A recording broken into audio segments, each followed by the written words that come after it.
Because they want to get rich quick. Come on, man. That's what they want. When you go into these markets without any plan, you are essentially gambling. The content presented in this podcast is intended for informational and educational purposes only. It should not be considered as financial advice, and listeners are encouraged to conduct their own research or consult with a qualified professional before making any investment decisions.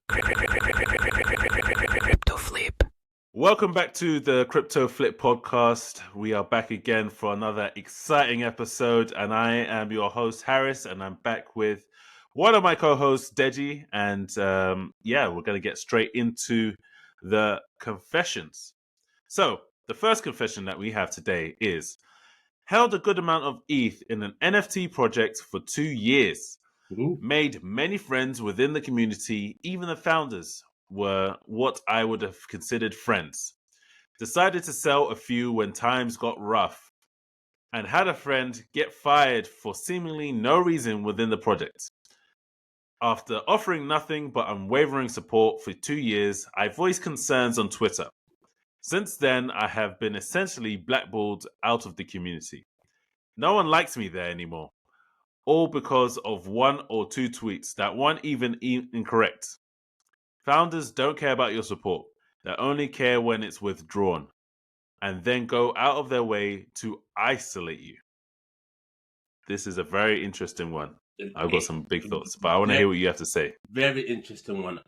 Honestly, personally, I'm not surprised because I feel like, to be honest, the whole crypto community, they can be quite attached to a coin, or they're just all in like the degenerates that we are, and just pro this one chain alone. But the NFT community is a little bit different. It's smaller compared to the bigger protocol community. Like, just for example, off the top of my head, a protocol that's not doing very well, the previous Chinese Ethereum Neo, even till this day, not making the noise it used to make before, hasn't reached this previous all-time high that it had the previous two bull runs, has a bigger community than some of these NFT communities. So I think I'm not surprised, because at the end of the day, the founders, they want you to keep your ETH in there. They don't want you to withdraw the ETH. They want you to keep it in there, because that's what keeps the whole NFT, the whole NFT product valuable. So when you're now selling, that can now create some sort of sign like, oh, we're exiting, let's all run for it. I mean, so the founder doing this, I'm not surprised, because they like to treat the community like, oh, we are a close-knit group. We're not going to sell. We're going to huddle, diamond hands. We're not going to sell this NFT for 50 years. But really and truly is, if I need money because my kids got some sort of illness and I need money because I'm in the States and I got to pay for my insurance, I'm going to sell that freaking NFT. You know what I'm saying? So for him to be blackballed from the community because he sold a couple ETH, that is disgusting. And that is one of the reasons I'm not part of any of the NFT community, because I don't want to be held hostage because I decided to part with my investment. I would not be held hostage for that, because, for example, in another asset class, it's called crypto class. Let's say you want to sell some Solana. Solana don't care if you sell 2,000 Solanas or 10,000 Solana. They don't care. They really don't care, because if the value of the protocol is held or predicated on you not selling your tokens, then there's something wrong. There's something definitely wrong with that project. That's my personal opinion. So I'm shocked. I'm shocked. But at the same time, I'm not shocked, because the NFT community is, to me personally, it's a little bit shady. I fully hear what you're saying, and it's really interesting to hear this type of talk from someone submitting their confession anonymously, because I've been on the other side where I've been working for a project, so I know what goes on behind, closed doors, what the conversations are like. These projects are, there's usually a lot of delays. Things aren't going well. They might be underfunded. They're like, oh, okay, we know that in X amount of time we're going to run out of funds, or we can't deliver on this promise, or we might need to say this and that to keep people's, hype going. And it's really difficult, because you have almost behind the scenes, you have, I would say, two different factions. You have the community side, which I have direct experience on, Mhm. communicating with the community. So you have your community managers and your Mhm. community moderators, Mhm. and the friends that this guy say he's made, and they're genuinely most of the time good people. All that they're doing is building hype, making sure there's good vibes, making sure that there's a sense of belonging, and that people understand what's going on within the community. They can't decide when this protocol or when this NFT is going to launch. They can't decide when these products are going to get shipped. That's the other side. And then obviously on the top, you have the founder who's making a lot of the important decisions regarding, partnerships and all these other things. So if there's a disconnect, then, you're going to get disgruntled people. And that Absolutely. leaves people who are community facing in a very, very difficult position. And if they're not able to give satisfactory answers to the founders' liking, then yeah, their head may be in a chopping block, even though they're not the ones who created the problem in the first place. That's wild. So I can see why this guy got fired, and I can see why he got excommunicated, because honestly, a lot of these NFTs have become cults. It's like, if you say anything bad about us, you're gone. And if we've not launched yet, we might withdraw you from the whitelist. If you speak bad about the founder, then we might just kick you out of the community. It can be very cutthroat, because there needs to be smoke and mirrors. There needs to Mhm. be an image of everything is going well and nothing is going wrong. But just as you said with Solana, or any, I was going to say any decent size cap, Project. crypto projects, they don't really care, because obviously the market caps are quite big, and it's not really dependent on a few thousand NFTs being sold. So the dynamics are completely different. So I'm not Absolutely. surprised at all. Absolutely. And I got one question to you actually, because I'm not sure, because I don't know this question myself. You know how, Mm, like, for example, a protocol, for example, off the top of my head, Honey, yeah. the Hive Mapper, they have a market cap of 199 million to date. Okay. So let's say this NFT project is NFT X, whatever. How do we determine the value of that NFT as a whole? Do they have a market cap we can use to kind of measure how much value is locked in that NFT ecosystem? Like, how does it actually work? Because this seems to me, it just doesn't seem straightforward to me. Because, like I said, with Solana, they have billions of market cap. You know what I mean? So if you sell 100,000 Solana, like, you know what I mean? It doesn't matter to them. They won't stop you from doing that. It's up to you to offload. It's up to you. So I'm not really sure how the NFT works, because it's not a protocol, but at the same time, it's its own unique, like, non-fungible token. So I'm not sure how it works. Do they have market cap or they don't? I'm not too sure. So there's a few ways you can look at it. So on different marketplaces such as OpenSea, which is obviously the biggest one, Mm-hmm.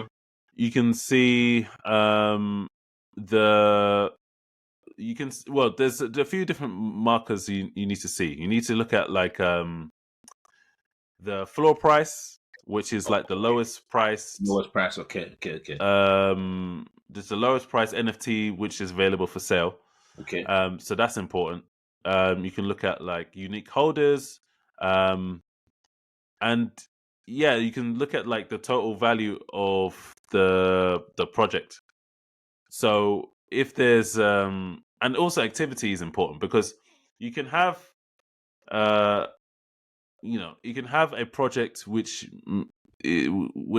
may have a lot of NFTs, but if the last sale was a year ago, then it's effectively a dead project. Mm-hmm. And because these things are a lot more illiquid than That is that tokens, I think that's the then keyword right there, Iris. You use yeah. the word illiquid. I feel like, a lot of these crypto newbie or this traditional or TradFi investors, Mm, well, the ones that are not included in a way, they think the crypto asset class is essentially illiquid.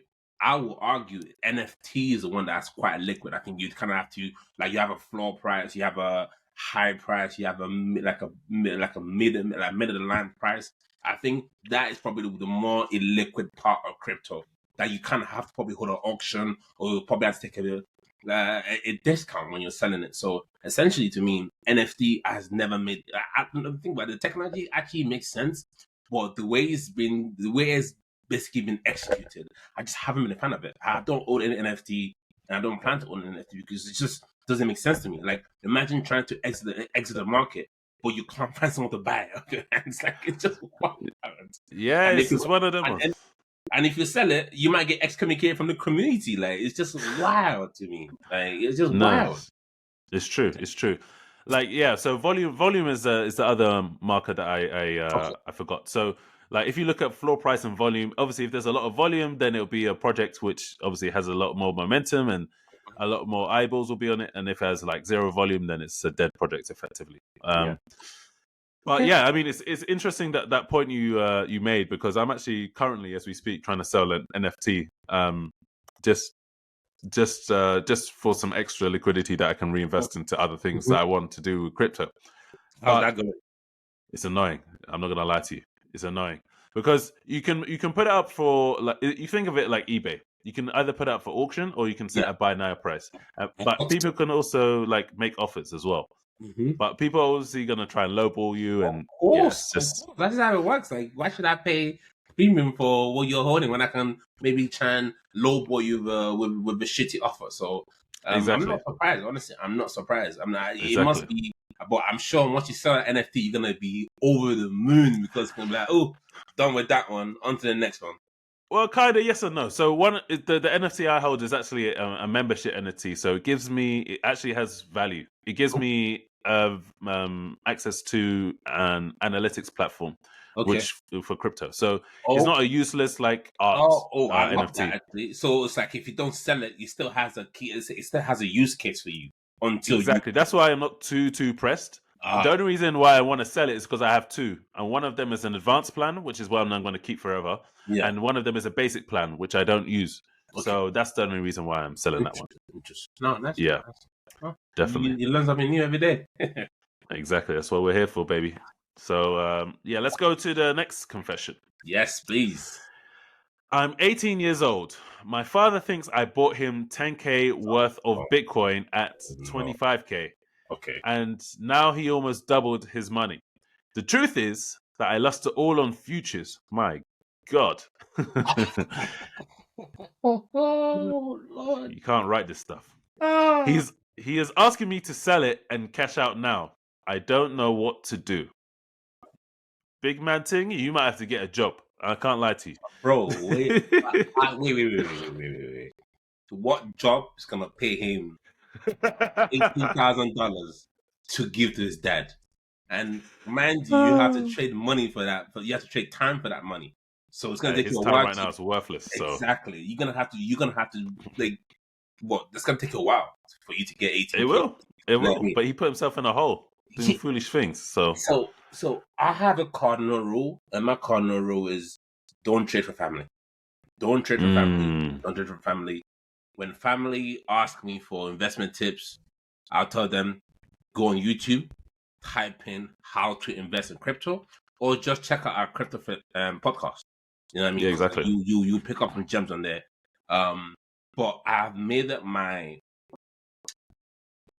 mission and my rule to not trade for people, because in the past where I have directed people to buy this, buy that, and when things don't similarly go well, the first people they go to, they don't check themselves, they come to you. Oh man, like, why you tell me to sell? Oh man, like, do you think that, like, they want you it's to everyone's fault but themselves. Exactly. They want you to hold their hand through the entire process. When I got to this industry, I didn't expect everyone to hold my hand. I asked questions until I felt like, cool, I think I have enough information now for me to now go on and do my own research and just do my own investments and just let me be the master of my own faith. And I feel like once you start giving somebody a crutch to lean on from the get-go, they will forever rely on that on those crutches. So for me personally, I mean, I would never trade for my mom. I wouldn't trade for my sister. You know what I mean? They wouldn't even dare ask me to trade for them anyway. So this guy here, I mean, what a blunder! Just a blunder, because your dad trusted you with 10K. and then you went and do the opposite. You told me you're going to buy Bitcoin. You went to the futures market, and then you were trying to trade it, scalp some trades until you double up that money. You might as well just take it to the casino, honestly, because that's essentially what he did. That's essentially what he did. Effectively. Exactly. It's essentially what he did, because he went into the futures market with that plan. And then that's what a lot of these people get lost, because when you go into any market, whether it's crypto, stock, bonds, futures, when you go into these markets without any plan, you are essentially gambling. You're literally bringing in that casino mentality into the market. And what's going to happen is you're going to get finessed by experienced traders. And that's essentially what happened here. So essentially, my word of advice to him is just fess up to your dad and just let him know what happened and tell him how you plan to kind of recoup his money through a plan that you thought out properly, not just a made up plan as well. Definitely in the job now because he needs some extra income. So man. And obviously more the lesson here is don't trade for people. Let people learn to trade for themselves. So when they make mistakes, it's not on you, it's on them. That's all I have to say. Facts. Yeah, I mean, I think you covered it all. To be honest, like trading or investing for family or friends is something that can go right, but it can more than often go wrong. And I don't think the risks to rewards are there because you're taking on all the risks and you're risking severing a relationship Literally for a bit of money, which is not even life changing. I mean, it could be, but I mean, realistically, the relationship is worth more than any money that you'll generate anyway. But the potential for loss that's where it gets serious now. And you're only 18 years old, and I'm sure your dad will forgive you, but he's going to look at you sideways for a very long time. He won't trust it again. He won't trust you again with money. He's not going to trust you with money again. That's a fact. When you ask his dad, "Can I borrow your car?" He's going to be like, "No, I don't trust you. I don't trust you." And he's right. Why should he trust you? You've proven yourself to be an idiot. You've proven yourself to be a dummy. So the only way I could say that, you know what, okay, this was a risk worth taking was if you had like a solid job and you could say, okay, boom, I can cover the losses or whatever. Boom. But effectively, you were greedy. You thought, okay, I've got 10K here. Forget about spot. Let me do futures because if I flip this and it turns into 100 bags, I can give him 25 and I can pocket the rest for myself. That was the mentality that you went into this thinking. But it backfired on you. It backfired on you in a bad way. Ooh. So, yeah, you have to eat the L and, put on your big boy pants and realize that, your life is going to change. Hey. And you have to, enter the job market because it's going to be a long few years for you whilst you pay that back. I'll tell you that much. Actually, I've got one more thing I wanted to say as well. I feel like when you do trade for family, are you gonna take a maintenance fee? Are you going to, because normally you're doing them a favor, right? Of course. So when you do make that 25K, or let's say you double up the 10K, it's now 21K or 20K, whatever. And then your dad is expecting 21K. He's not expecting 15K, and I'm keeping the rest of the money as my management fee. I don't think that works. And that's why I'm like, there's no incentive for him to trade for family. There's no incentive for him to trade for friends because they're looking for favors. You know what I mean? The best thing I can do for you is point you in the right direction. You know what I mean? If you need some tips, come ask me. Oh, what do you think of this meme coin? Don't touch this meme coin. What do you think of this? Okay, that's an interesting strategy. Yeah, go for it. Why not? Just give it a shot. You know what I mean? So there's just no incentive. There is no incentive. There's no like reward for this risk that you're taking on. You know what I mean? The only thing you can do is if you are obviously doing well for yourself, your dad wants to invest in crypto, he wants you to help him buy it. Do what you say you're going to do. Buy the damn Bitcoin. Don't now start doing, let me go to the bonds market, let me go to the futures market, and you lose it all because you can't lose it all. There's no investment in this world that's safe. Like we say, real estate is safe. Water can just come wash it away. Like literally, there's no real investment that you can say, yeah, this investment will never depart from me. You never know. You just never know. So yeah, man, that's how I feel, man. It's a no, guys. It's a fact. It's unfortunate, but hey, man, you got some work to do. That's all I can say. Absolutely. Next one. So let's move on to the final confession of the day. Yes, sir. I keep trying to get into crypto and I keep failing. I'm 23 and very technologically savvy, but the logistics, it doesn't sound like it. Oh my gosh. I'm finished. But the logistics of buying crypto, different exchanges, all these fees, chains, etc., overwhelm me, and I end up nowhere.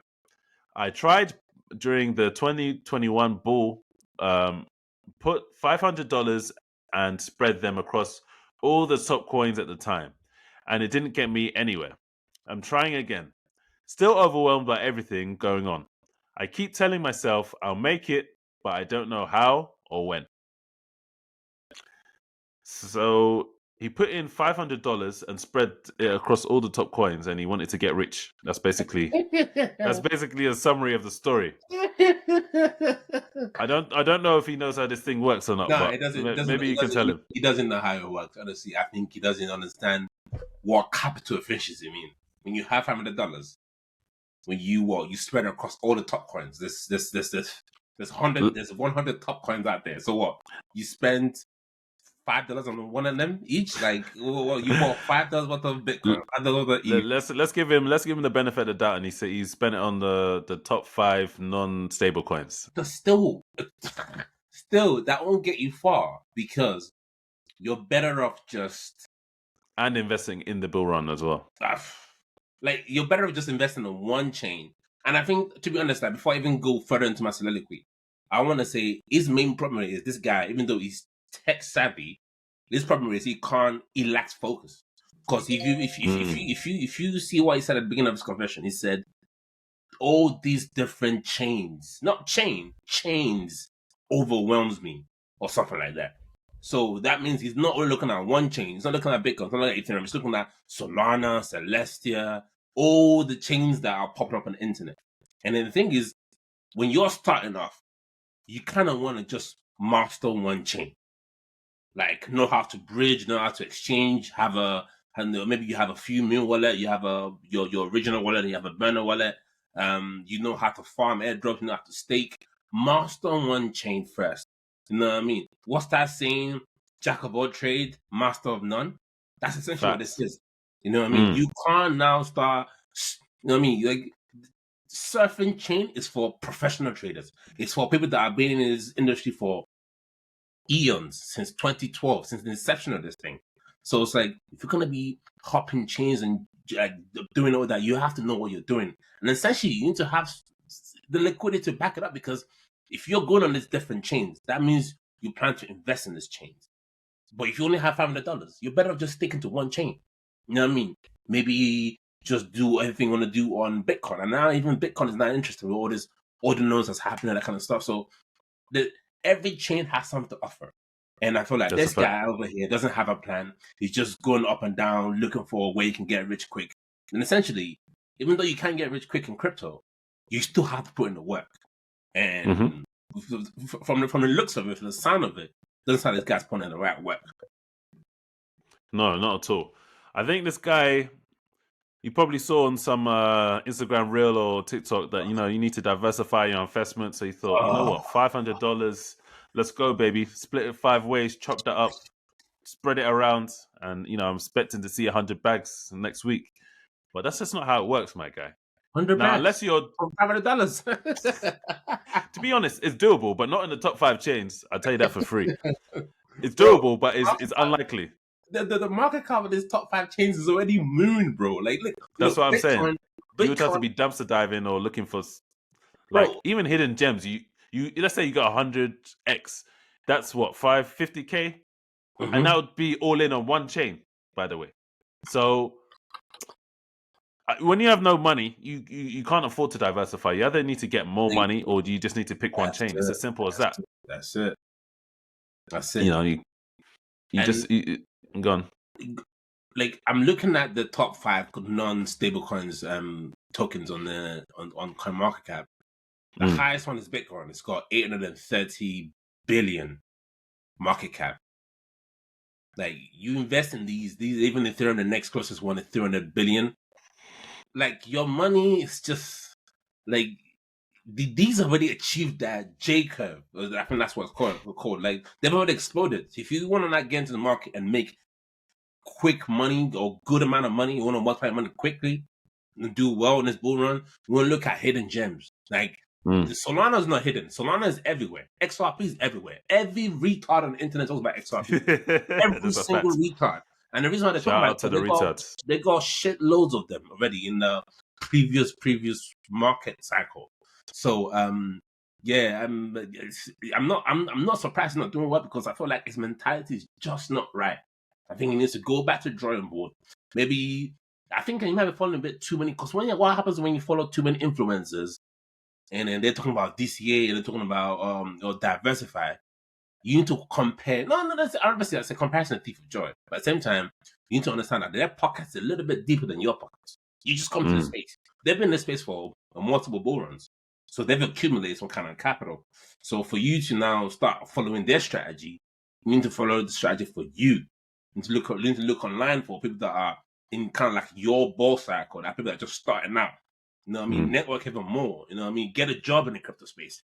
Be a crypto community mod or something. Like, there's ways to make money in this industry. There's definitely ways to make. You just need to put in the work. As long as you're willing to put in the work, you'll be fine. But this guy doesn't seem to have a plan. Personally, I would tend to go back to the drawing board and just start all over again, and be more capital efficient. That's the best advice I can give you. You need to be efficient with your capital. Simple as that. And doesn't mean you use leverage, because that's not what I'm saying here. No. Definitely not. Do not use leverage. That's all I have to say. Yeah. I mean, the final thing I'll say on this guy is that he also sounds a little bit arrogant, which is definitely something that's going to hold him back. And the reason why I say that is that he's saying, oh, yeah, I'm tech savvy. Who told you that you're tech savvy? What, because you're working at a school doing IT support, you think you're tech savvy? You can't even work out to buy Bitcoin on a few exchanges. Like, that level of arrogance is only going to hold you back. So, strip away the arrogance, start watching some YouTube videos, some tutorials on how to do certain things. Approach it like you know nothing, because you know nothing, clearly. And then, as you build more confidence and you have more capital, then obviously better days are ahead of you. But until you do that, you're going to be just repeating the same thing, watching from the sidelines.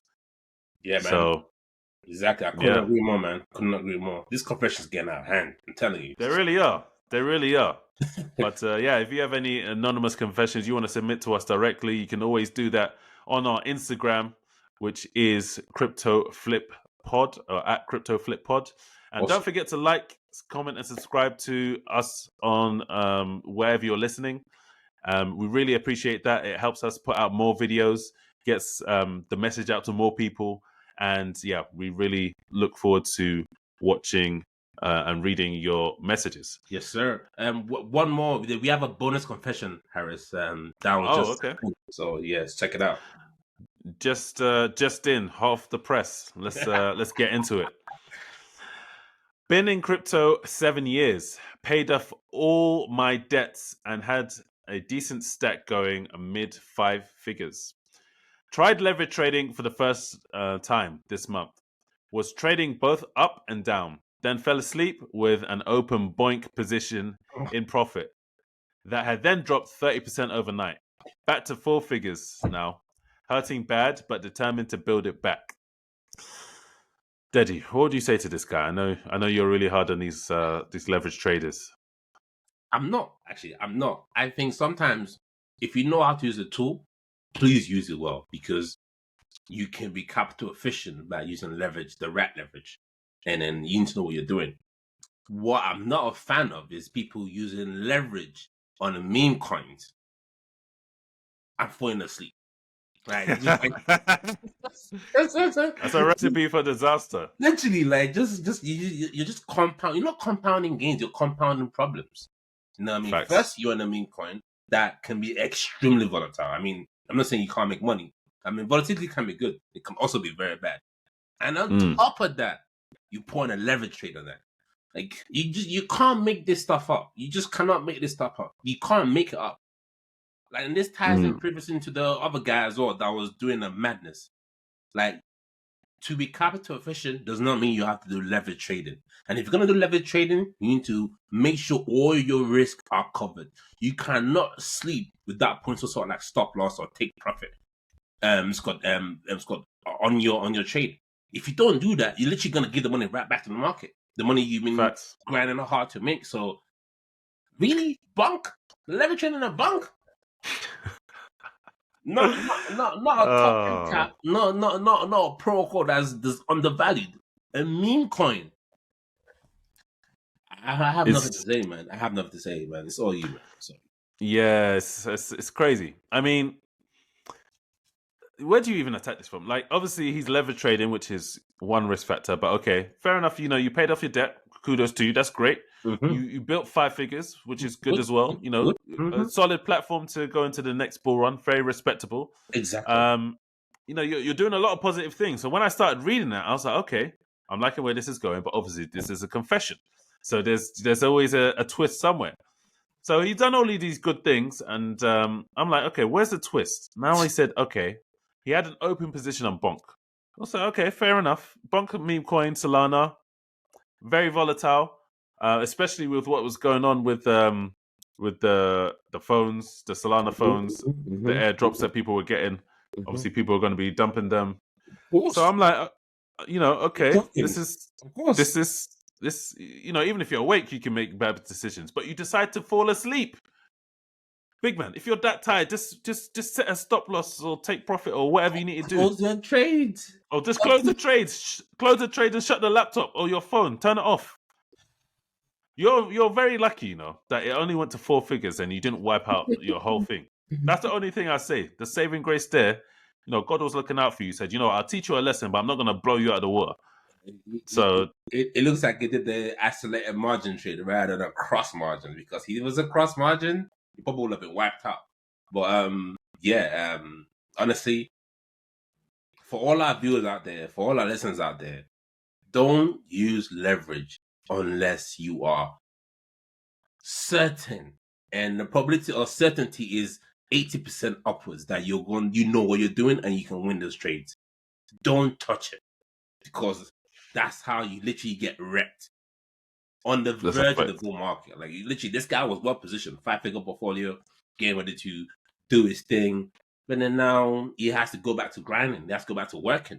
You know what I mean? Exactly. So it's just exactly like you can't keep digging yourself in these holes and trying to dig yourself back out, because the energy it takes to dig yourself back out again, you probably will have missed other opportunity for you to invest in. So that's a fact. Just man, just like sometimes people think for you to make 6-7 figure portfolio, you need to do hundreds of trades. Ask those guys online or ask your mentors that are probably doing well for themselves how many trades they take in 1 year, and then you'll be shocked by the number. This is classic overtrading. And then obviously he's been getting rewarded from it previously, and then finally bim in his house. I will be fine if he fell asleep on an open bunk position, but it was spot.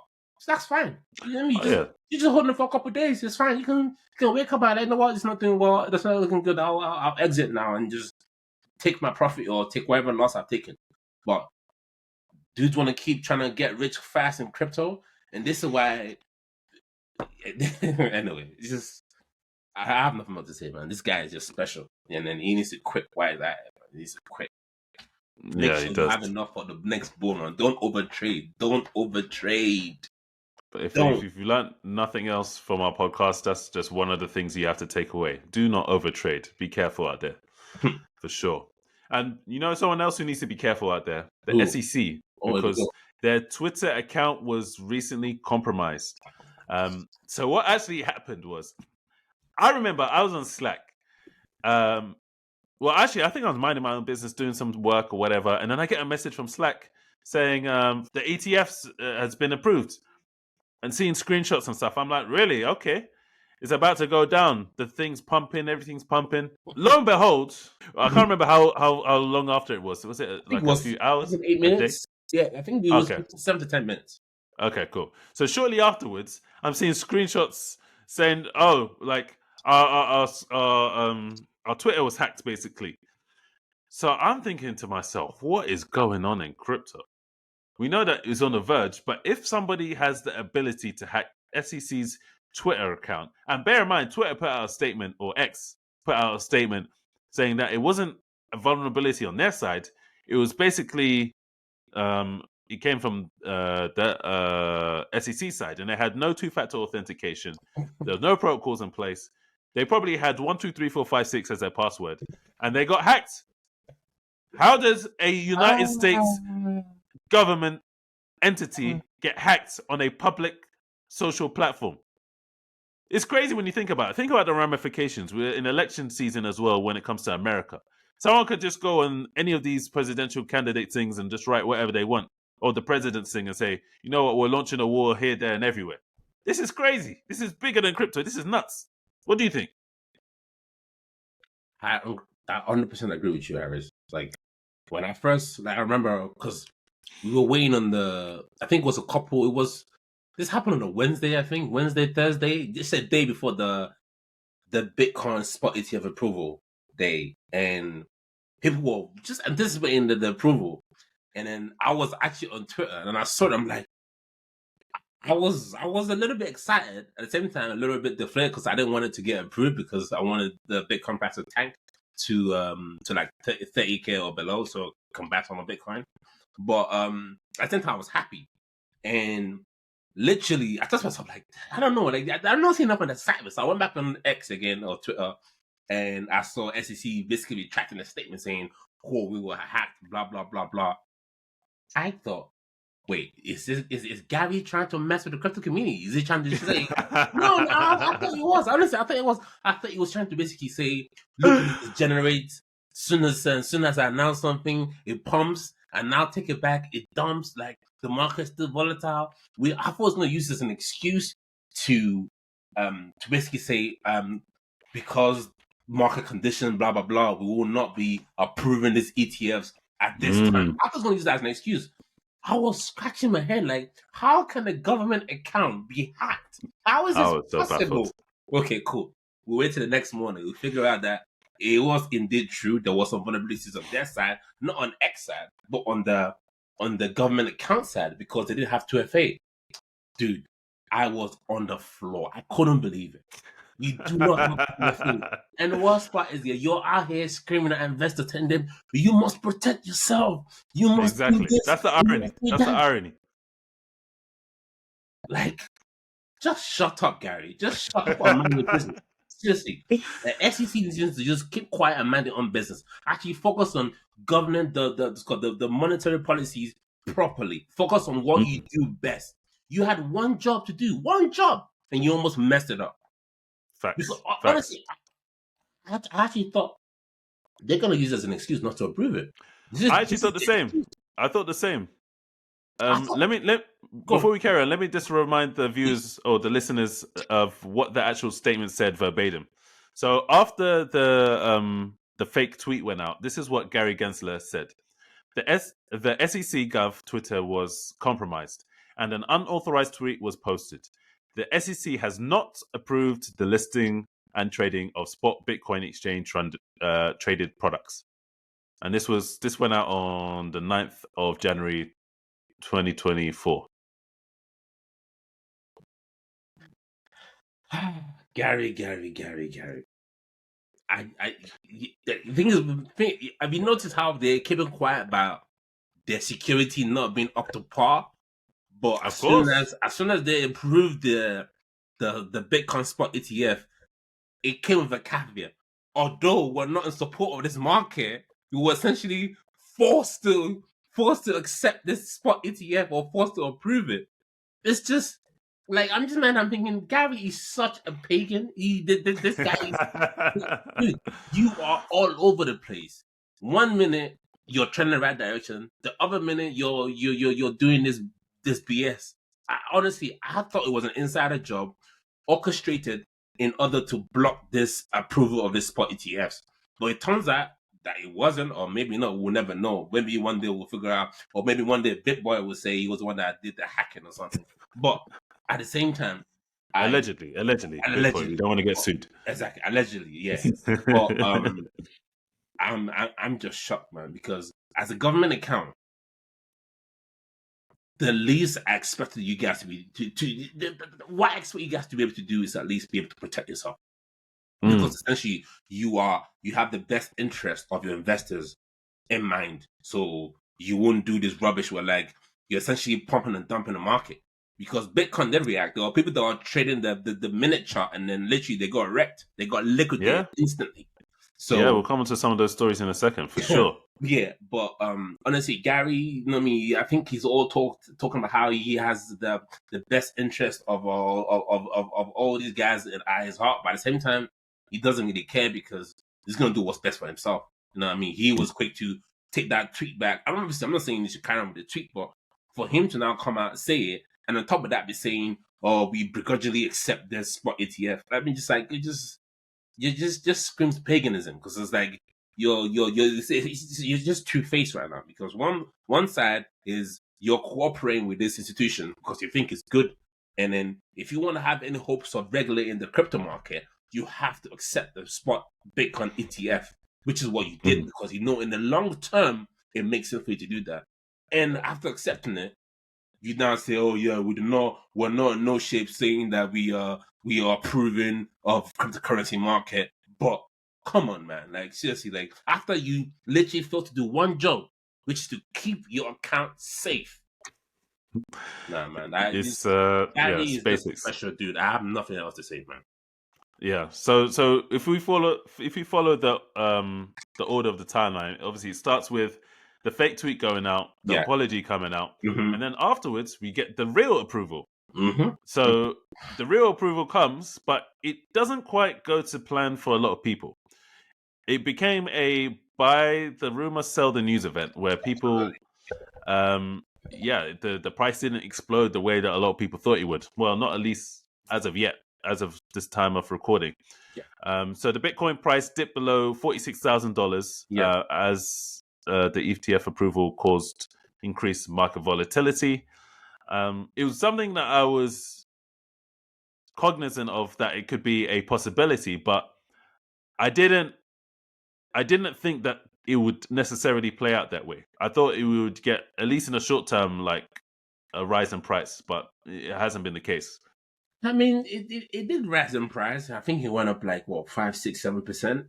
But I think, like I said, it became bad rumors sell the news, because Bitcoin has had its run for, I think, the past 2 months, and recovering from that sideways action from 22, 23K up all the way to 45K, and even upon the approval of the ETF, went up to almost 49K, 48.5, which is around the 618 Fibonacci retracement area, which it was quite predictable, to be honest, because I think you are part of the group as well that believe this, is we are in this for the long term. Yeah, we're not in this 100%. for the short term. So if you are one of those people putting a leverage trade on SEC accepting this spot Bitcoin ETF, and then you think you're gonna become a millionaire off that trade, you're fucking stupid. You're just fucking stupid. You know? On that point, actually, I want to read out a Twitter post that was going viral for that very thing. Please. So the post said, "F this, I'm out. I listened to the Securities and Exchange Commission and longed Bitcoin using 100x leverage. Now I'm effing liquidated again. I'm done with crypto for good. I'm never depositing just another 10K ever again. F this effing scam." So people are getting wrecked. Keyword there is liquidated again.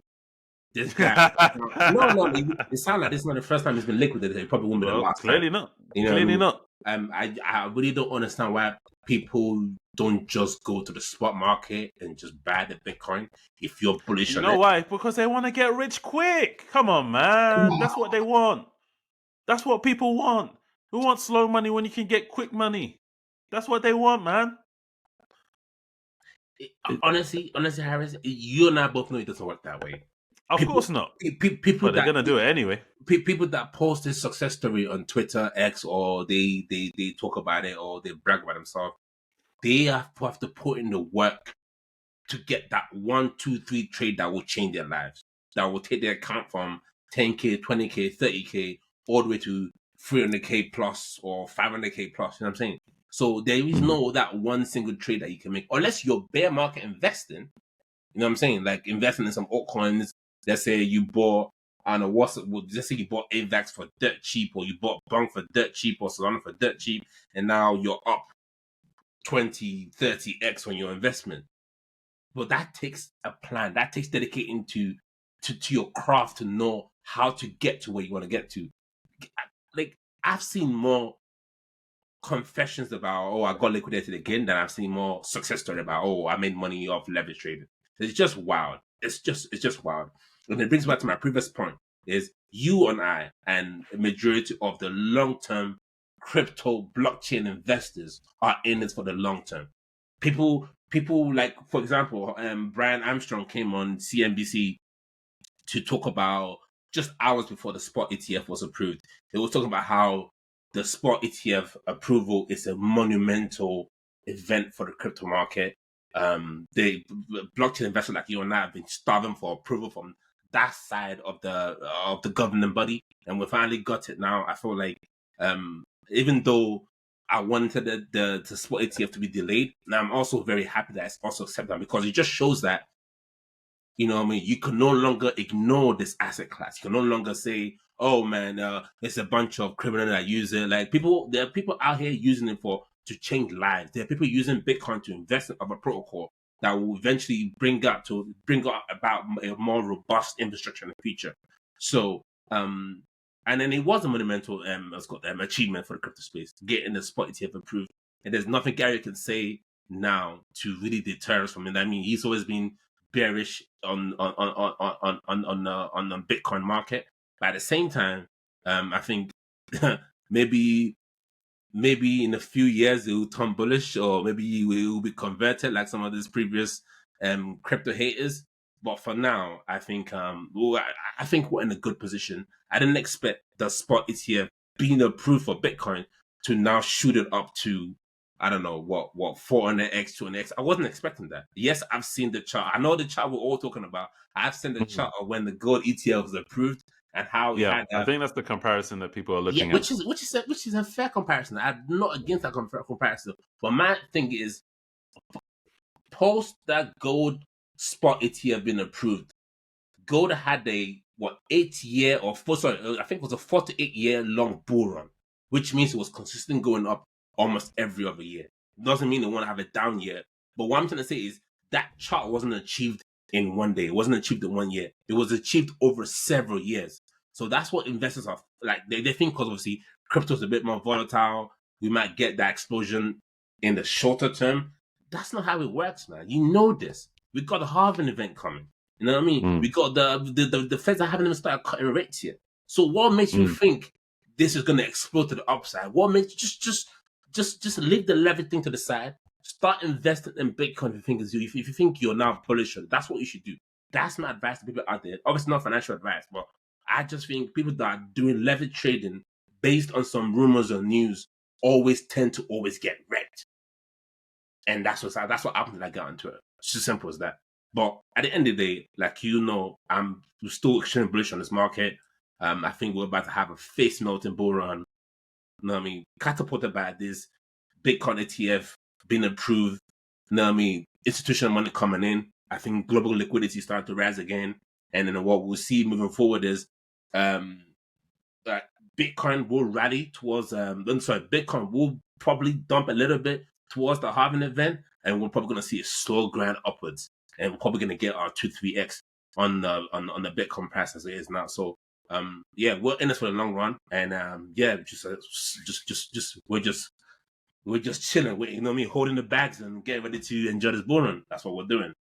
100%. And I think it's very interesting if you look at the journey of crypto. So, like in 2013, the Winklevoss twins, who were the same people who were in dispute with, obviously, Mark Zuckerberg regarding Facebook, they launched or tried to get an ETF approval, which was rejected, and it had a significant effect on Bitcoin at the time. I think the price jumped right. So it dumped a little bit, but then it rallied after that. And obviously, we are where we are today without any sort of ETF until this point.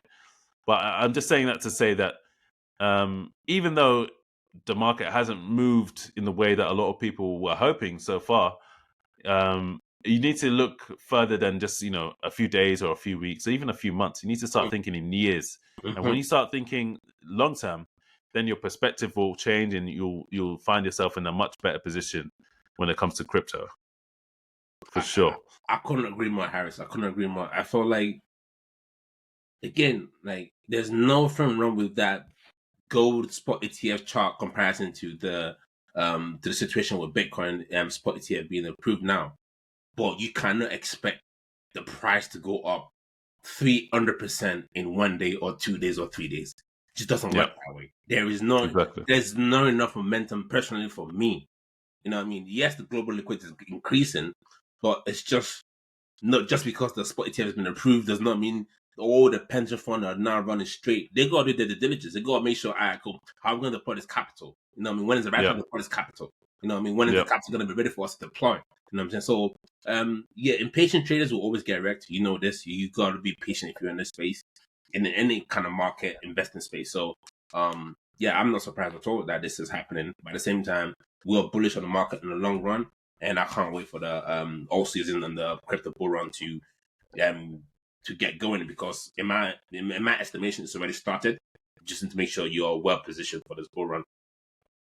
Yeah, and just some more on ETF talk, but to do with Ethereum. The Ethereum ETF's deadline has been confirmed. The ETH ETF final deadlines have been set up by the SEC, and it's not a long wait at all. So there's different Ethereum ETFs that are being launched. There's one by Van Eck, which is being submitted by the 23rd of May. ARC 21 shares. Is that a deadline or the submission dates? It says the final deadlines. Okay, final deadlines. Okay, cool. Yeah. ARC 21 shares is on the 24th of May. Hashdex Nasdaq is on the 30th of May.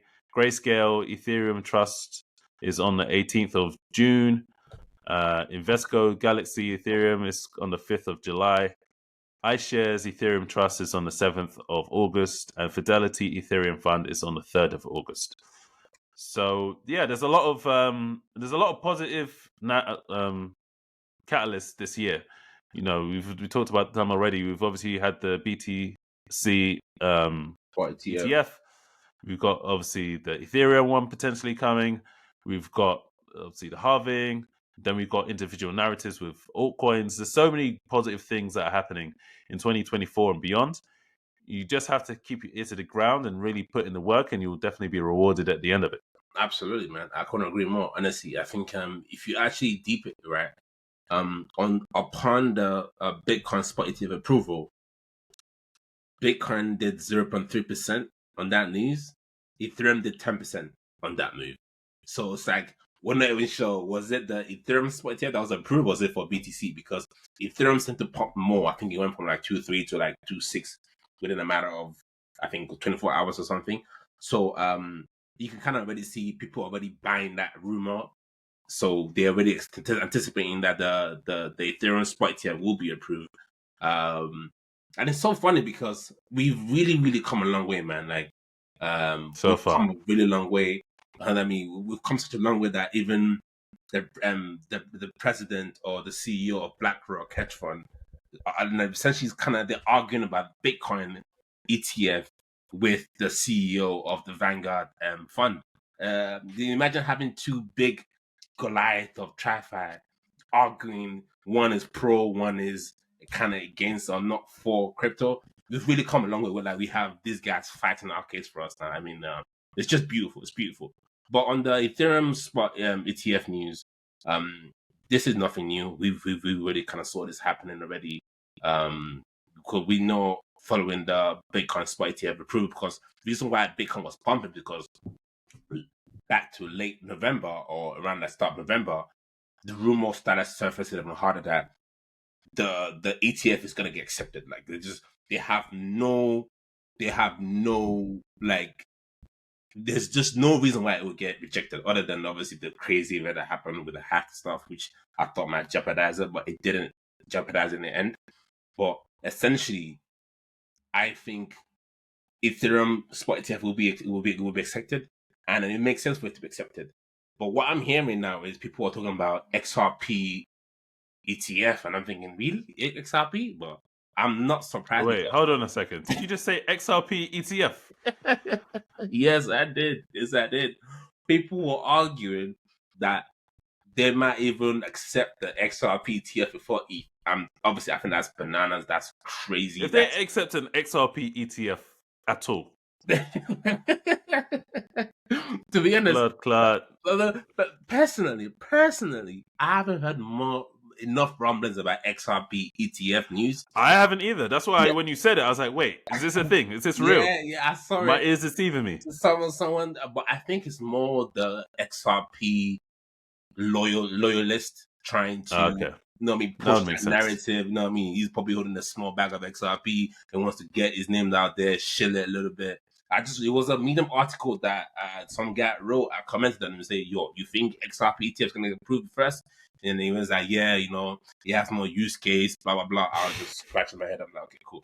I'm not going to argue with an idiot troll online, so just don't put that aside. But I do think that the Ethereum spot ETF, because the way that the Bitcoin ETF was accepted is that Grayscale had to go and sue SEC in court, which isn't the best way to say we got our ETF approved this way. You have to sue somebody. I think that's wrong. I think the Ethereum will go a bit more smoother, barring any kind of SEC talk or fight, or maybe the ICO that Ethereum did a long time ago. That might be a little bit of an issue, but I think they can overcome that. And also the fact that Ethereum is now deflationary ever since the previous Shanghai upgrade. But I think once the Ethereum ETF is accepted, it will pave the way for some of these other altcoins. Where like people will now start talking about maybe you can have a crypto index fund, like we have the FTSE 100. You know what I'm saying? Which I'm all for it. You're gonna hear people talking about Solana ETF. You're gonna talk about, like this is just the beginning, and then it's beautiful. It's beautiful because the narrative is just compounding more and more and more. I can even argue that there's more bullish catalyst in this bull run than in the previous one, because in the last bull run, the 2019, 2020, 2021 one, it was more the Coinbase IPO going through, and then we had the halving event, then we had Elon Musk kind of legitimizing this space as well, getting involved, holding some BTC on the balance sheet, and obviously holding some other altcoins. So it's very, very interesting. I think this bull run is going to be very, very interesting, and I can't wait. I cannot wait. I can't wait. Yeah, definitely agree. So we have some an interesting headline from our favorite person at JP Morgan. The CEO, Jamie Dimon, thinks that there will be a good chance that Satoshi will increase the Bitcoin supply. And that's not me saying it. That's him saying it. Satoshi's rebranded his name to Satoshi. Maybe he wants to be closer to Tekashi 69 or something, rebrand with the kids. I'm not too sure, but he's calling him Satoshi, and he thinks that he will increase the BTC supply. So what do you think about that, Deji? He's an idiot. Jamie, I think that's the easiest way to say it. What's his name? What's his full name again? Is it Jamie Simon or something?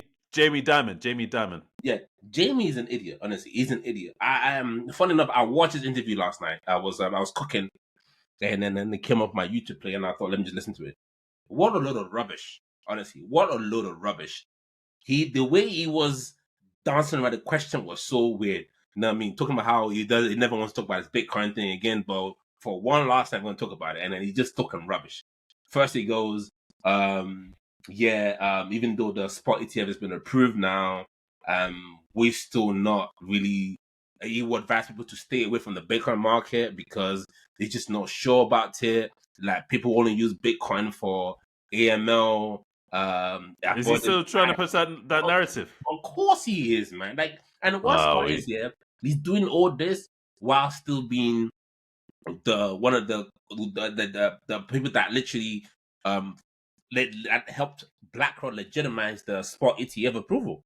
So it's like 1 minute you're working behind the scenes with this being institutional because it works well for them, because you're gonna get some kind of like fee or whatever, and then in the public you're out here just, I don't want to say you're fighting Bitcoin, because Bitcoin never reacted to this news because Jamie's already been priced in. Whatever Jamie's gonna say, even if he says I'm holding Bitcoin, it's already priced in. Like, no one cares what Jamie has to say. He's an idiot, honestly. He's been dancing around this stuff for a while now. And then for him to say, this is how you know he doesn't really understand Bitcoin. doesn't know who created it, first of all, because who is Exactly. Satoshi? So that's number one. Number two, it is programmed, like literally, it is programmed in the protocol that the max that can ever be minted is 21 bitcoins. Yeah.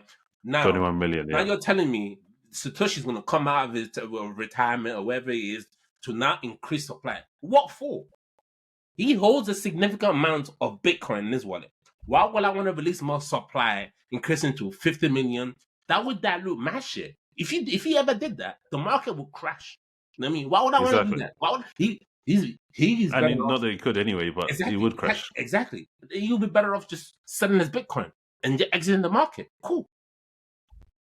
That's more likely than somebody coming and saying, you know what? Oh, I fucked with everybody now. I'm going to increase the supply. It was just a dumb response. It was just stupid. He's just talking nonsense. You know what I mean? Honestly, And he's just talking a lot of nonsense. One thing I want people to do is we need to stop putting a mic in front of this guy. He needs to stop talking. He just needs to keep quiet and just get on with his fund management, whatever he's doing. But yeah, you're gonna say true. It's true. Yeah, I think it's this guy's just been flip flopping since the day that he came to my attention. You know, one day he's saying, you know, Bitcoin's bad, and behind scenes, you know, JP Morgan has trading desks trading Bitcoin. Another day he's saying it's bad, and you know, he's working on ETFs behind the scenes. It's like I'm trying to figure out what his angle is, and I guess maybe he's trying to buy lower or something. I'm not too sure, but he's very inconsistent. He doesn't really have a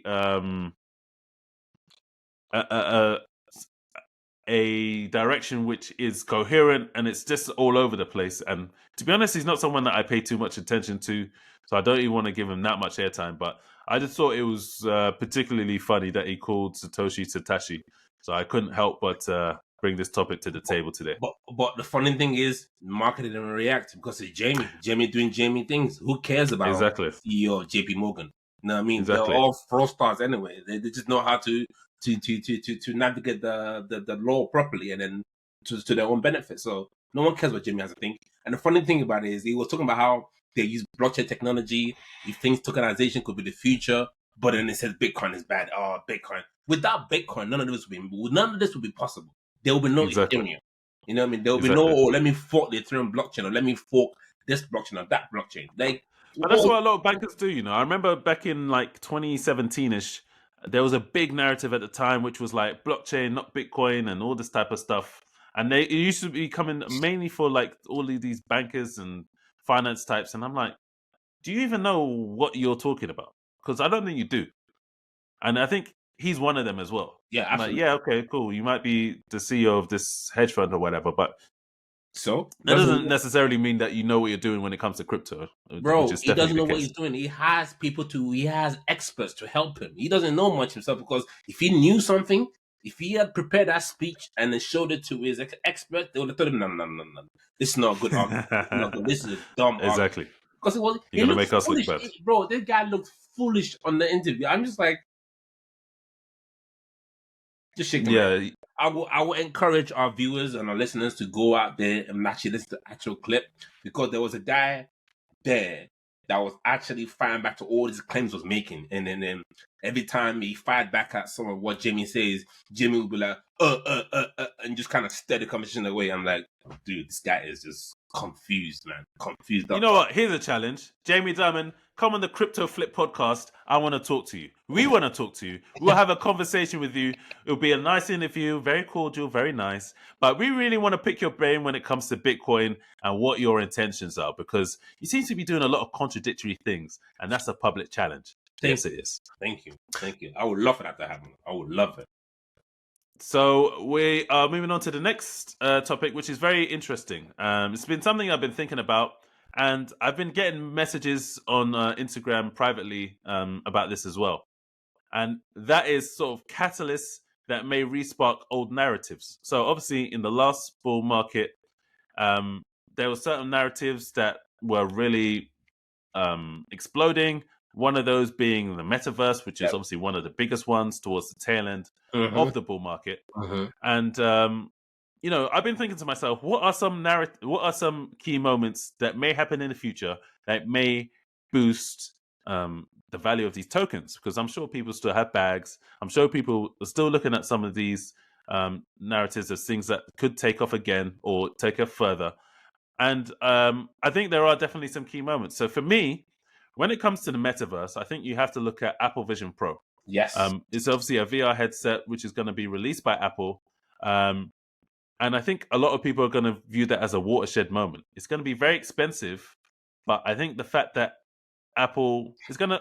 I think you have to view it a bit like when Apple first launched the iPhone, it was a watershed moment. Mhm. There was obviously demand, but it wasn't what it is today. And I think the same can potentially be said for the Apple Vision Pro. It's going to be very expensive. It's going to be very niche in a way.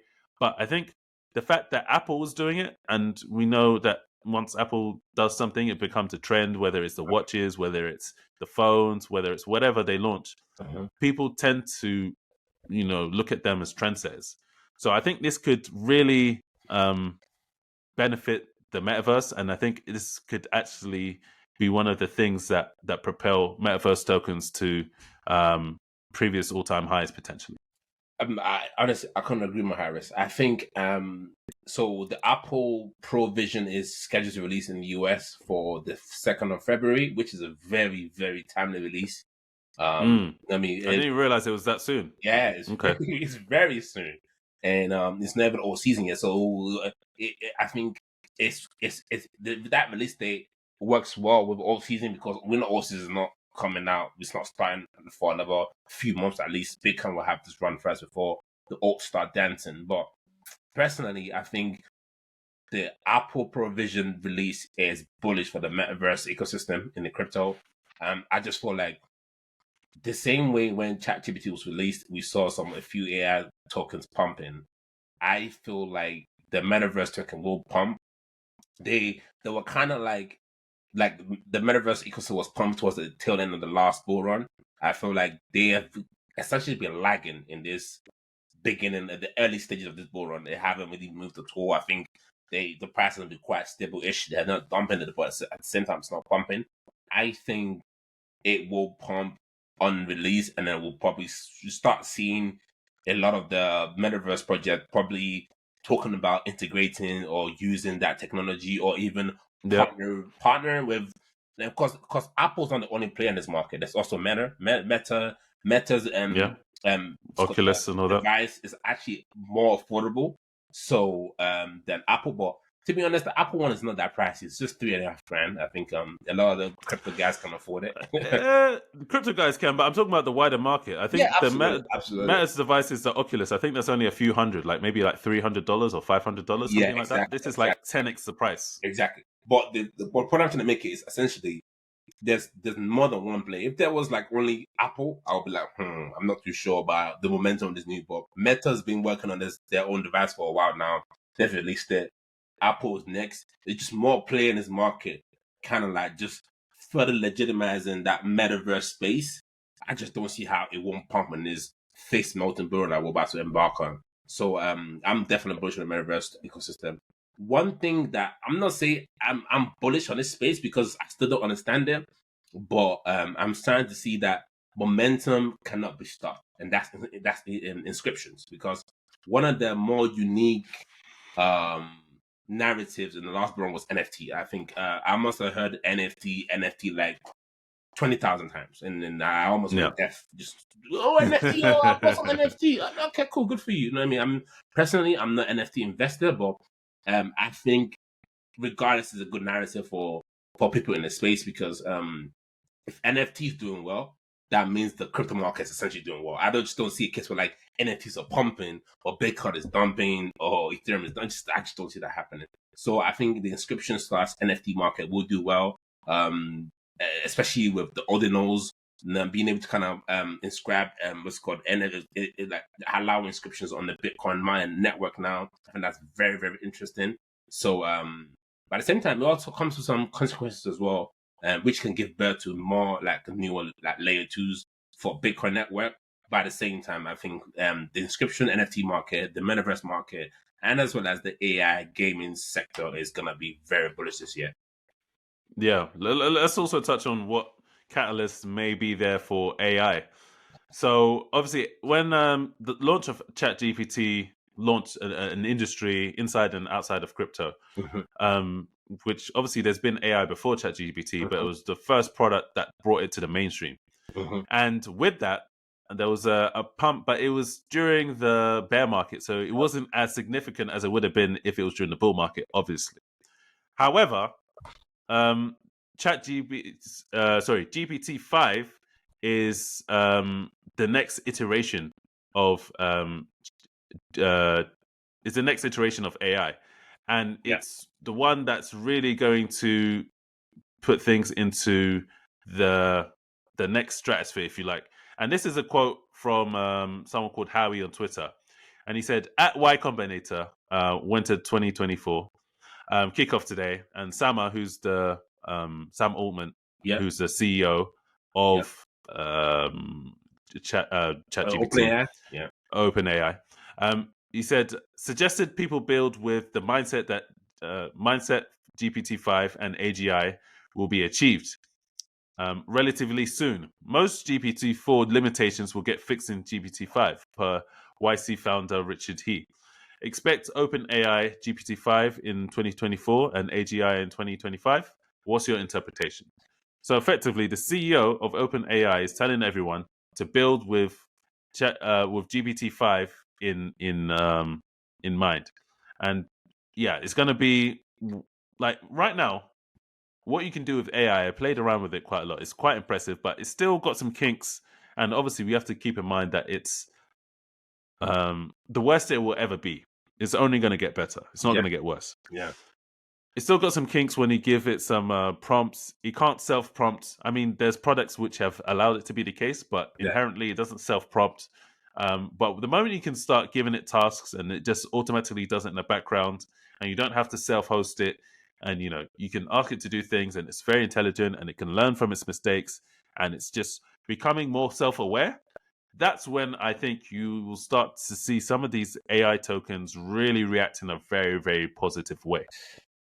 Yeah, I think I don't see a scenario where like we have further and further advancement in AI that this blockchain tokens will not pump, because essentially true AI governance, can only be achieved using blockchain technology. So if you have all the data on a blockchain are all verified data. So if you now have this artificial intelligence, whatever, machine learning model trained on a verified data, it can only yield better results. So I don't see a scenario where like ChatGPT-5 comes out and this AI tokens don't pump. I just don't see it. You know what I mean? We have render in this space. We've had Fetch AI doing this thing. We have Tau. We have big tensors. They're all going to do well on this bullish AI news coming out. I honestly think this entire year, 2024/2025, is going to be a huge year, not only for crypto blockchain space, but also for the AI narrative. I think the AI narrative is just beginning. I don't want to geek up too much on GPT or AI technology, but just know this. We are in the era of generative AI innovation. And my advice to our listeners is like, if you're not using any kind of AI tools already, you need to get using it. You need to get understanding how they work, how you can kind of incorporate them to your business or your everyday life or whatever. And don't be left behind on not understanding what these technologies are. Don't now start panicking when GPT-6 or 5 is out and then you don't even know how to run a simple command. And it's actually very simple to use. But I'm extremely bullish on AI space. I didn't even know the GPT-5 was coming out this year. I thought it's going to be like late this year or next year because I've been using the premium version of GPT. GPT-4 is actually it's good enough, but GPT-5 is supposedly going to support video as well. I mean, GPT-4 has already supported images, crazy. and now supported video. I mean, that is just mind blowing. And I don't know when we're going to get into the realm of self-awareness for this AI models, but at the same time, this next iterations of GPT, you know what I mean, supported image, audio, now video. I think you can kind of see the trend. And then, yeah, man, I just don't see a scenario where that this AI tokens will not pump. So there's enough catalyst as well for Metaverse for this bull run to be rewarding for the AI space in blockchain, because I think the two, they're hand in hand. Yeah, definitely. There was one last part I wanted to add on to this. So I saw a tweet from Coinbase saying that you can now create AI generated NFTs with Coinbase. And I think it's not something that I was thinking about, but I was thinking, you know what? It's a good point. The last bull run was before all of this AI generative space sort of blew up. Yep. And now we have AI where you can generate images at a click of a button. We have NFTs which are sitting there dormant. The two together could just blow both of them up simultaneously. It's really an interesting prospect, but at the same time, obviously, it might dilute things because it's just becoming the barrier of entry to creating art and stuff. The supply is going to be crazy. So maybe something that, if you get on early, there may be an advantage there. But yeah, I think it's just an interesting way to fuse multiple narratives that may support each other to achieve new heights. I think that's an interesting use case for AI and as well as NFT. I think NFTs quite relied on artists and founders to mint some of these NFTs, and then being one or two or one of the many few unique holders of that NFT. But if you now include an AI to kind of help you generate NFT, it kind of cuts out these founders and then these artists that help mint this NFT. So I think it will behoove these guys kind of start and like endorsing it and then start like just kind of supporting and rallying behind this, because it sounds like it's going to be a powerful narrative in the next bull run, or in this bull run essentially. Because if it's available in Coinbase, and Coinbase essentially Coinbase is the one providing this AI, so essentially they're essentially the founder, they're the one they basically they're the one making sure that the supply is not too high or too low, or then maybe they'll limit you to one NFT per year, or you have to use Ethereum or stablecoin to buy a session to do this. So it's gonna be very, very interesting. And actually, it's got me quite interested in NFT now. If you're talking about AI NFT, I'm like, you know me, I'm just not a fan of some smelly guy on a plane that's meant to be this NFT creator who hasn't taken a bath in a while. I'm meant to trust him to lock my ETH inside this NFT.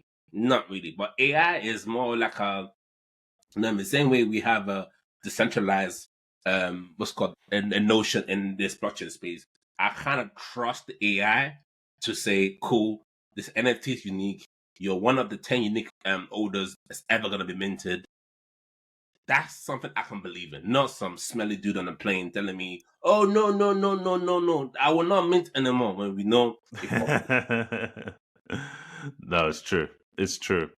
But yeah, let's run back to something that you touched on regarding the BTC, because there's an argument to be made that, as well as BTC is doing, obviously we've had certain things that have been happening recently. For example, ordinals, and this has maybe sparked a debate whether there's a need or a demand for L2s on Bitcoin. And I know privately, Deji, you've been speaking about this, and I want to hear a bit more about what your thoughts are. Right. So obviously, ever since the inception of ordinals that allows you to kind of like inscribe on a Bitcoin network now, the ordinals was kind of taken off. I think if you look at the price of ordinals now, it's doing pretty well in this run, and I think it will continue to follow the price of Bitcoin. And I think we have a few investors in ordinals in this space as well. A friend of ours, Ricardo, who's not available on the podcast today, but I think to remember the time when CryptoKitties was like this fun little narrative that people were now doing this kitty stuff. I didn't really get involved in it, but essentially it led to the creation of layer 2s for Ethereum, which obviously the founder of Ethereum have kind of embraced the layer 2s. My issue with the descriptions on Bitcoin network is Bitcoin essentially is meant to be a monetary store of value, essentially like gold, but more like digital gold, so it's easy to transport, fast, lightning, all that kind of stuff, good stuff. But at the same time, because of the limitations of the UTXO model of Bitcoin network, doesn't allow for you to have this smart contract programmable on that chain, has led to essentially, I don't want to say limitations on what you can do on Bitcoin, because Bitcoin was not created for you to kind of use it to mint NFT or scrap onto it. That's not what it was created for. It was created as a hedge against inflation, as a hedge against disaster in society, to basically have something you can put your money in and have some kind of faith that it won't crumble down to zero because of the quantitative easing by the central banks and just their lack of control over the economy.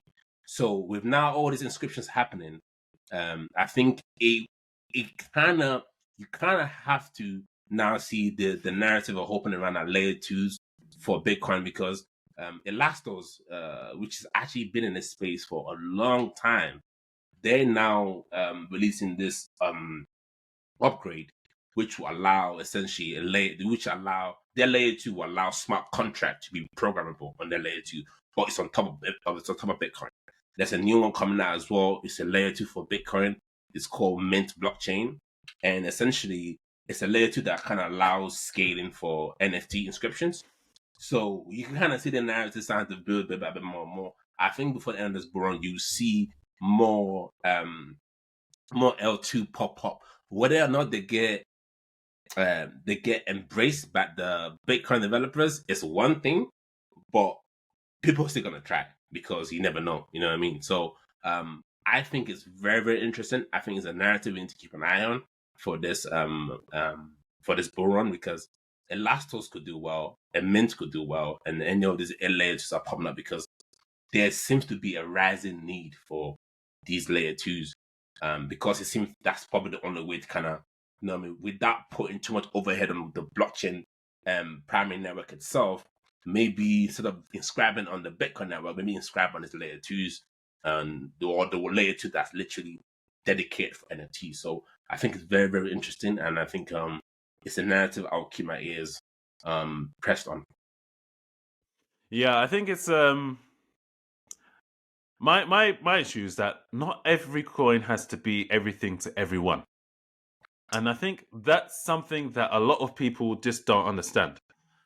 They're trying to think, okay, so in order for, and I'm not saying innovation shouldn't happen, it should do, but I don't see a problem with, say, the top 3 coins or the top 5 saying, okay, this one is used as a hedge and maybe commerce. This one is used for smart contracts and NFTs, etc.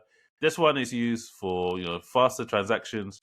This one is used for whatever, and I think that's fine. I think that makes a lot of sense. It does. It does. The problem becomes when people are looking at other chains. They're like, "Oh, why don't we do that here?" But now you're importing problems because that's not what it was built for. And what I don't want to see happen is people start trying to mess with Bitcoin, and then we have to fork it, especially at this stage where it's not like the early majority or the early adopters where they understand what's really going on.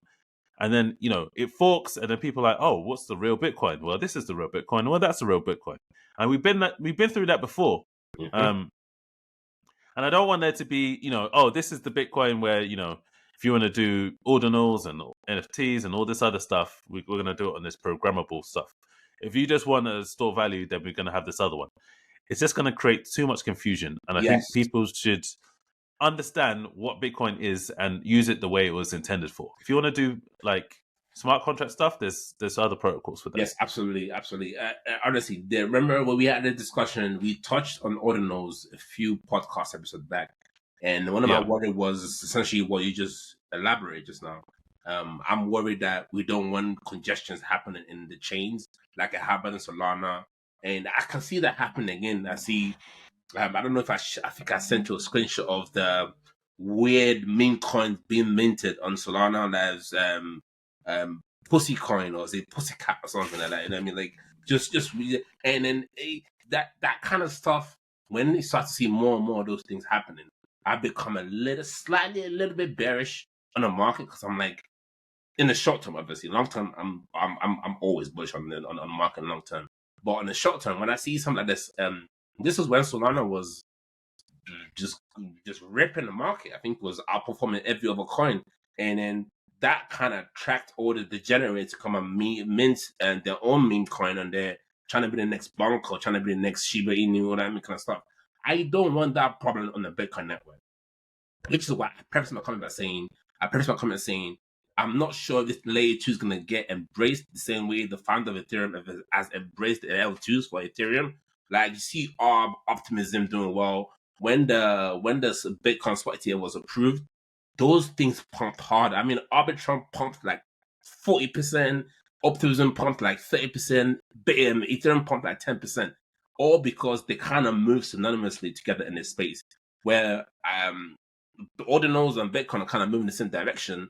I'm just not sure if this is the kind of problem we want in the Bitcoin space. Like, why can't we just leave Bitcoin alone to just be Bitcoin, store of value, let it be that, and then instead of having to inscribing 1.9 megabytes of file into the blockchain because of idiots wanna, I don't get it. I don't get it.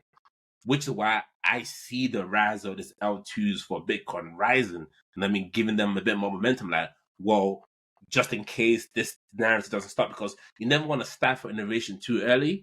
So, which is why it's giving birth to these new L2s, saying we can help solve this problem, that problem. But the thing is, the problem that they're solving shouldn't be on the network in the first place. So it's like, That's what I'm not sure. I'm not sure if the layer 2s are here to stay. Like Optimism is here to stay. Like Arbitrum is here to stay. Like, you know what I mean? So yeah, that's just that's my 2 on this. So it's something for us to. I'm not trying to say it's going to be a big narrative in this space, in this bull run, but you have to kind of keep your ears pressed to just make sure that it's not a narrative that's. Then you want to make sure you not understand where the narrative is going. Is it happening or is it not happening? I'm not sure if it's going to happen or not. I'm not sure they're going to do well, but I think it's very, very interesting because it does bring more diversity to Bitcoin, but I just don't think we need it. So that's one thing we'll let the community, let the developers kind of we'll let the community decide. I think that's what's kind of what best for Bitcoin. We'll let the community decide. Exactly. I think that's a good way to decide what the future should be. Absolutely. So yeah, the final story today is gaming retailer GameStop is quitting on crypto gaming, revealing plans to kill its NFT marketplace in a matter of weeks after already axing its wallet. What do you think about that? GameStop has been all over the place ever since they had that rise to occasion. I think the moment I'm talking about, when they kind of become famous. Of course. It became a squeezing all the short sellers. Literally. And at the same time, I felt like I think they fired their CFO multiple times because. Oh really? Yeah. I think I get a sense from outside looking in that they have no real direction on where they want to go or where they want to be. What are you now? Are you in the NFT space? Are you innovating in the crypto space? Now you're acting that plan. What's next? If I'm a GameStop stockholder, I'll be nervous. I'll be extremely nervous. Honestly, like they might have just taken it as a stock because they might have become a crypto coin. Maybe that's next. Maybe that's why they did it. They say we need to put all our resources so we can tokenize our stock and launch GME coin. Yeah, so that's the thing. I just think GameStop is they're not doing their shareholders a lot of justice right now. They're not reinforcing the faith people have had putting the money in that stock. Personally, I will never do that because I've seen how extremely volatile it can be, even more volatile than crypto. People say, "Oh, crypto, you can lose all your money." Try trading some GameStop shares and then see if you don't age in eons in a matter of weeks. Because 1 minute you're up 100%, next minute you're down 67%. Whoa, what's going on? Honestly, this is what's happening. Stocks getting halted, all types of stuff. So I don't know, man. Honestly, GameStop is. I just don't see what's the next catalyst for their shareholders. What's there to look forward to? We don't know. You can't tell me this is their next move. And they're quitting. Let me give you a bit more context. So there was a tweet that was put out by VC, and he said, "Masterful execution by GameStop. Got in at the peak to pump its shares, partnered with Immutable X for $47 million worth of unlocked IMX, which was immediately dumped. Now exiting the space with profit. How many similar deals were made in the last bull market? Wow. So they took the bag and ran. Apparently. And then wait, think about it, they gain on multiple fronts because they got profit from selling their crypto tokens, and they also pumped up their own shares as well. So, like, how okay, how can SEC now say the crypto market is extremely volatile and investors should tread carefully, but then they're letting GameStop do things like this? Well, like, we all know this was a this was a plan that they executed. This wasn't we have this opportunity on our lap and then we don't know what to do. Should we sell? Should we buy? No, they had this at the back of my mind. Okay, cool. We have all these millions. How can we profit from this crypto gold? And then they thought, well, they just partnered with some NFT, big NFT player, IMX, and then dump on the market. And that's essentially what they did. So, I'm surprised there wasn't like a vesting period or something like that. So that's on it.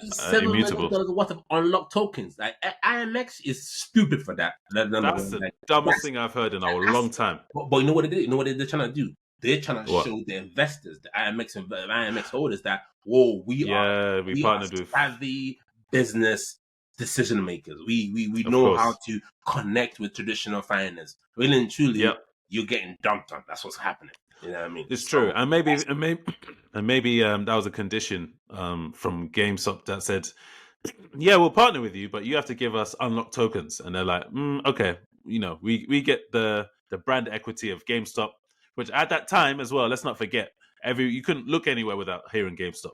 So they're like, "Yeah, okay, fair enough. It might be 47 million, but the token price maybe will appreciate a lot more than that. Yeah, even if they choose to dump." So personally, for me, and I'm not a GameStop holder, that is a stupid move by IMX also. And then I don't understand how SEC is not looking into what GameStop is doing. I mean, I still feel like GameStop was never punished for being a hot stocks being traded by people, knowing that there's some inside information going on and that was being traded between people. I feel like they were never punished. SEC never really did nothing, but then they want to go hard at like some of these new crypto project starters. I just think it's just bias. I think there's a lot of evil bias towards crypto, and I think they need to take a look at some of the traditional finance companies as well. Like GameStop is the perfect example because they never had any plan of going through with that NFT project. It was all for show. You think so? I honestly think so. You negotiated for 47 million worth of unlocked tokens. Bro. Yeah, true. I mean, when you put it like that, yeah. VCs, listen, VCs don't even get that kind of deal. VCs that invest in seed round. That's true. They don't get that kind of deal. They have to invest their stuff. Yeah, that's true. That's a good point, So, yeah. That is a very good point. But yeah, you were going to say something. No, well, I was just going to say that, it's not, even if they did that deal, that doesn't necessarily mean that they're, because remember, they were going to launch a marketplace. And I'm not sure if it was scrapped. It's in a scrap heap. It's in the trash. It's a landfill right now. No, that's messy. But maybe it was all just, let's just ride this wave. I think that's what it is. And then we'll scrap it before we even attempt to launch anything. So that's what it's looking like. And I wouldn't be surprised if in the bull market they come back to the table and try and leverage off it again. Nah, honestly, I think if anyone else does deals with GameStop, they should learn from this IMX stuff because it was a bad deal. Facts. In my opinion, it's a bad deal, and it's just not a good look for IMX. I'm not holding the IMX, but I do think it's an important token in this space. But at the end of the day, man, I feel like in the next bull run, if you're making deals with GameStop, you need to be careful because and I think they probably realized GameStop themselves that they don't have the infrastructure to be able to deal with minting NFT and running an NFT market. Because it's not easy. No, at all. It's a whole business within itself. Exactly. They probably looked at the risk and reward and they thought, you know what, it's not worth the headache. We already made 80 million or whatever profit that we made from this dumping the stock on them or the token on them. what's the point of giving ourselves further headache? Let's just scrap the plan while it is still okay for us to do it before we start having people dump on us. So let's just scrap it quickly. So it's very interesting that they're doing this. But yeah, man, it's I think SEC should investigate them, because this has got insider all over it. Yeah. SEC coming soon. So thanks for listening to the Crypto Flip podcast. We are live every 2 weeks on Thursdays, and maybe more during the bull market. You never know. Don't forget to like, comment, and subscribe, and we'll see you in the next one. Peace.